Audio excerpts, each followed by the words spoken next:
CM Revanth రెడ్డికి పదవీ గండం. జ్యోతిషుడు వేణుస్వామి సంచలన వ్యాఖ్యలు. జ్యోతిషుడు వేణుస్వామి ప్రముఖులు రాజకీయ నాయకుల జాతకాలు చెబుతూ నిత్యం వార్తల్లో నిలుస్తుంటారు. తాజాగా ఆయన సీఎం రేవంత్ రెడ్డికి పదవీ గండం ఉందని చెప్పడం సంచలనంగా మారింది.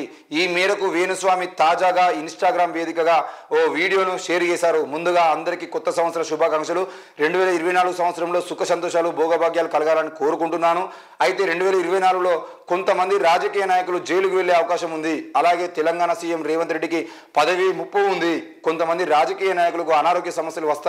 కాబట్టి జాగ్రత్తగా ఉండడం మంచిది. టాలీవుడ్ సూపర్ స్టార్ ఇండస్ట్రీకి దూరంగానున్నారు. ప్రముఖ యాంకర్ తీవ్ర కష్టాలు పడనుంది అంటూ చెప్పుకొచ్చారు. ప్రస్తుతం దీనికి సంబంధించిన వీడియో నెట్టింట సంచలనం సృష్టించింది అని చెప్పేసి మనం కనబడతా ఉంది. ఈ వేణుస్వామికి సంబంధించిన విషయంలో వేణుస్వామి ఏం చెప్పినా దాని మీద ఒక నిజాయితీ ఉండదు, నీతి ఉండదు. ఆయన చెప్పిన మాటల మీద ఆయనకి క్లారిటీ ఉండదు. ఉర్రమంటే ఉర్రడానికి పనికథలు తప్పించి ఆయన దీనికి కూర్చొని చర్చ చేద్దామంటే ఆయన కూర్చున్నానికి సమయం ఉండదు. ఏదైతే ఏ మీడియా ఛానళ్ళు అయితే ఆయనను కూర్చోబెట్టుకొని ఆయనకు డబ్బా కొట్టే ప్రయత్నంగా ఆయన చెప్పింది ప్రచారం చేసే విధంగా ఉంటాయో ఆ ఛానళ్ళకు పోతాడు. మరి ఇది చర్చలకు సిద్ధమా? మీరు చెప్తున్నారు కదా జాతకం చెప్తున్నారు, ఈయనకు ఇంత జాతకం చెప్తున్నాడు కదా, ఏమన్నా ప్రముఖ యాంకర్ తీవ్ర కష్టాలు పడుతుంది అంటాడు. ప్రముఖ యాంకర్ ఎవరు పేరు చెప్పు. రేవంత్ రెడ్డికి పదవి గండం ఉంది అంటాను. ఏ డేట్ నాడు పదవి గండం ఉందో చెప్పు. అంటే రేవంత్ రెడ్డి మళ్ళీ వైఎస్ రాజశేఖర్ ఏదైనా విమానంలో పోతుంటే ప్రమాదం జరుగుతుందా? లేకపోతే ఈయనను తీసేసి కొత్త వాళ్ళని పదవిలో పెడతారా? అసలు ఏం జరుగుతుందో చెప్పకుండా పదవి గండం ఉన్నది, కొంతమంది అనారోగ్యానికి గురవుతారు. నేను కూడా చెప్తా, నువ్వు ఎప్పుడైంది వేణుస్వామి చెప్పాను దానికి. ఈ తెలంగాణ రాష్ట్రంలో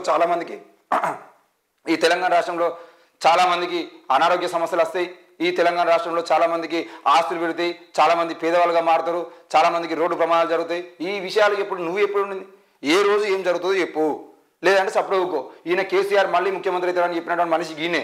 మళ్ళీ తర్వాత కేసీఆర్ ముఖ్యమంత్రి కాకుండా రేవంత్ రెడ్డి ముఖ్యమంత్రి అయిన తర్వాత అసలు నేను మాట్లాడలేదు అని చెప్పేసి ఒక టీం ముందర నిలబడి మొత్తం లెక్కలేసి చూపించుకున్నాడు. కానీ అత్యంత అబద్ధాల కోరులు ఎవరంటే ఈ జ్యోతిష్యులు మాత్రమే. క్లియర్గా ఎందుకనంటే వీళ్ళు ఏం చెప్తారు అనంటే ఏదో ఒకటి చెప్పాలి కాబట్టి చెప్తారు. ఈరోజు ఆంధ్రప్రదేశ్ ఎలక్షన్ జరుగుతూ ఉన్నాయి. జగన్మోహన్ రెడ్డి ముఖ్యమంత్రి అవుతారని ఓడి చెప్తాడు, చంద్రబాబు నాయుడు ముఖ్యమంత్రి అవుతారని ఓడి చెప్తాడు, పవన్ కళ్యాణ్ ముఖ్యమంత్రి అవుతారని ఇంకోటి చెప్తాడు. ఈ ఎలక్షన్లు అయిపోయాక ఎవడో ఒకటి ముఖ్యమంత్రి అయిన తర్వాత వచ్చి నేనే చెప్పిన అని చెప్పేసి వాడు ఒక్కడు ఎవడైతే చెప్తాడో వాడు ముందుగా చూసుకుంటాడు, మిగతా ఇద్దరు సైలెంట్గా పక్కన కూర్చుంటారు. ఈ ఓడిపోయిన వాళ్ళని తీసుకొచ్చి అంటే జ్యోతిష్యంలో ఓడిపోయిన వాళ్ళు ఎవరైతే వాళ్ళు తీసుకొచ్చి గల్లా పట్టుకొని ఏమైందిరా బాయ్ నువ్వు పవన్ కళ్యాణ్ అవుతాడు కదా చంద్రబాబు అవుతాడని చెప్పేసి గల్లా పట్టి అడిగితే ఇంకోసారి వాడు జ్యోతిష్యం చెప్పుడు పని చేస్తాడు. ఈ మీడియా సంస్థల వేదికగా ఈయన చెప్పేవాడికి మీడియా కూడా ఆయనను కూర్చోబెట్టి మాట్లాడించడం కూడా సిగ్గులేనటువంటి విషయం. ఎందుకనంటే ఇట్లాంటి అసలు జ్యోతిష్యమే ఒక బూటగా అని చెప్పేటువంటి మీడియా సంస్థలు కూడా మళ్ళీ వీళ్ళని తీసుకొచ్చి మీడియా సంస్థలు కూర్చోబెట్టి జ్యోతించి చెప్పిస్తూ ఉంటాయి. సీఎం రేవంత్ రెడ్డికి పదవి గండం అని చెప్పేసి చెప్తున్నటువంటి ఈయన మరి ఏం స్కెచ్ చేస్తున్నాడు రేవంత్ రెడ్డి మీద? రేవంత్ రెడ్డి ప్రాణాలు తీయడానికి వేణుస్వామి స్కెచ్ చేస్తున్నాడా? లేదంటే దాంట్లో ఈయన భాగస్వామ్యం ఉన్నదా? ఈయనకి ఎట్లా తెలుసు ముందే? కాబట్టి ఈ విషయం మీద సిబిఐ ఎంక్వైరీ చేసి ఈయన తీసుకుపోయి జైలు వేసేది ఉంటే అప్పుడు విషయాలను బయటపడతాయి. ఈయన ఒక రాష్ట్ర ముఖ్యమంత్రికి పదవి గండం ఉందని చెప్పేసి మాట్లాడుతున్నా అంటే ఈయన జ్యోతిష్యం పేరుతో చెప్తున్నాడా, లేదంటే ఆయన పదవికి సంబంధించిన విషయంలో ఈయన ఏమైనా స్కెచ్ చేస్తున్నాడా అనే విషయంలో ఎంక్వైరీ చేయాల్సిన బాధ్యత ప్రభుత్వం మీద ఉంటుంది, పోలీసుల మీద ఉంటుంది. కానీ ఆయన జోలికి మళ్ళీ ఊరు. ఇకపోతే ఈయన ఏమంటాడు, కొంతమంది రాజకీయ నాయకులకు అనారోగ్య సమస్యలు వస్తాయి. అనారోగ్య సమస్యలు ప్రతి సంవత్సరం ప్రతి ఒక్కరికి అత్తనే ఉంటుంది. రేవంత్ రెడ్డి కూడా జ్వరం రావచ్చు, అవసరమైతే కరోనా రావచ్చు, ఉత్తమ్ కుమార్ రెడ్డికి రావచ్చు, కేసీఆర్ కాలినట్టుగా ఇంకో 2-3 కాలు కావచ్చు, ఒకవేళ ప్రమాదం జరగచ్చు. కారులో పోతా ఉంటే ప్రమాదాలు ప్రతి సంవత్సరం మనం చూస్తూనే ఉన్నాం కదా. కార్లు బోర్లో పడడము, కార్లు దేనికో దానికి గుద్దుకోవడము, ఎమ్మెల్యేల కార్లు కూడా గొడవలు అంటే ముఖ్యంగా యాక్సిడెంట్లు కావడం మనం చూస్తూనే ఉన్నాం. నువ్వు చెప్పాల్సిన అవసరం ఏమున్నది? ఎవరెవరికి అయితే చెప్పండి. కొంతమంది రాజకీయ నాయకులను పేరు చెప్పడం కాదు, ఆ ఏ రాజకీయ నాయకునికి అవుతుంది? ఉత్తమ్ కుమార్ రెడ్డికి అవుతుందా, దామోదర రాజనరసింహనా, బట్టి విక్రమార్కనా, శ్రీధర్ బాబా, పొన్నం ప్రభాకరా, సీతక్కనా, లేదంటే కొండా సురేఖనా, ఎవరికి ప్రమాదం జరుగుతుంది? కేటీఆర్ జరుగుతుందా, హరీష్ రావు జరుగుతుందా? అది ఏ రోజు జరుగుతుంది, ఏ సమయాన్ని జరుగుతుంది?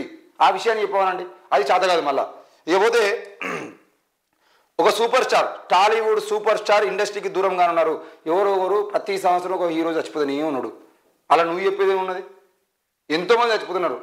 మరి గద్దరన్న చచ్చిపోయిండు సూపర్ స్టారు, సాయి చంద్ చచ్చిపోయిండు తెలంగాణ సూపర్ స్టారు. వాళ్ళు చనిపోయిన వాళ్ళు ముందు చెప్పలే. మరి సాయి చంద్కు అనారోగ్య సమస్యలు ఉంటే అసలు వస్తాయి, సాయి చంద్ పలానా తేదీన జాగ్రత్తగా ఉండాలని చెప్పడం చేత కాదు. మళ్ళీ మేము చెప్పినాం కదా ముందే, ఒకరు చనిపోతారని మేము ముందే చెప్పినాం కదా. ఈ అన్ని పనికిమాల డ్రామాలు ఆడతారు. వీళ్ళని ఇంత పెద్ద వార్తలు చేసేయడం కూడా పనికిమాలినటువంటి విషయం. జ్యోతిష్యం అనేది మూఢనమ్మకము, జ్యోతిషం బూటకము.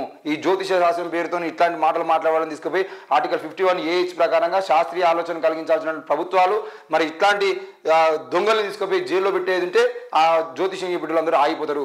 ఉగాది పండుగ రోజు ఉగాది పంచాంగం పేరుతోని వాళ్ళు కూర్చొని చంద్రబాబుకు మంచిగా ఉన్నాయని చెప్తారు, వాళ్ళు రేవంత్ రెడ్డి మంచిగా ఉన్నాయని చెప్తారు, వాళ్ళు కేసీఆర్ మంచిగా ఉన్నాయని చెప్తారు, లేదంటే ఇంకో కోదండరాంకు మంచిగా ఉన్నాయని చెప్తారు, వాళ్ళు షర్మిలకు మంచిగా ఉన్నాయని చెప్పారు. కానీ మరి అదే షర్మిల పార్టీ మూసేసుకుంటారని చెప్పేసి మాత్రం ఉగాది రోజు ఎవరు చెప్పలే. అంటే ఇట్లుంటుంది వీళ్ళ కథలు. కాబట్టి వీటిని మనం నమ్మేటువంటి పరిస్థితి ఉండద్దు.